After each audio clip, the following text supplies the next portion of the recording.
En plaisanterie, il y a deux types, je crois.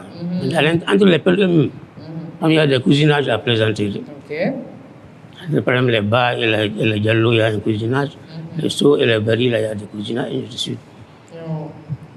Mais surtout aussi avec d'autres ethnies. Comme je disais, avec les bobos, les bois. Il y a un cousinage à plaisanterie et il y a deux situations. C'est-à-dire les bobos sont dans un quadrilatère de Kunari et du Bomu.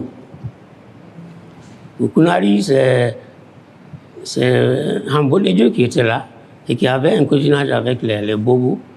À tel enseigne qu'il y a le Varan à Sampara, qui constitue le totem entre Peul et Bobo.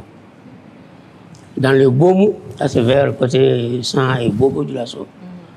Là, c'est beaucoup plus les Bobos qui ont secouru les chefferies de Hamdallah quand elle a eu des problèmes avec le Fouta. Et à ce titre même, il y a Balobo là, qui repose en paix à Mansara, en pays Bobo.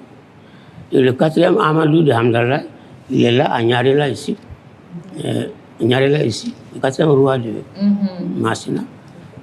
Tous ont été hébergés et soutenus par les Bobos. Voilà un peu dans le cadre du cousinage. Ces deux aspects qu'on peut expliquer.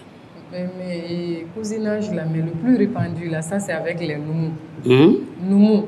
Apparemment, Noumou ni flau cousinage des. Bon, Noumou, c'est en réalité, j'ai suivi votre émission sur les Noumou, mais ce que j'ai pu ajouter, c'est que c'est les Peuls qui ont fait découvrir la poudre de fer au Noumou. Ah oui. C'est les Peuls. Non, quand tu prends une génisse, elle met bas pour la première fois. Son lait, c'est un lait spécifique. On appelle ça un peu le candy. Un lait spécifique. Et quand tu le mets dans la calebasse, quelques minutes après, quand tu l'enlèves, tu vas trouver la poudre de fer au fond de la calebasse. Et c'est les Peuls qui ont appris le travail du fer au Noumou. D'accord. Mais Noumou non, ils le savent. Ils le savent. D'accord.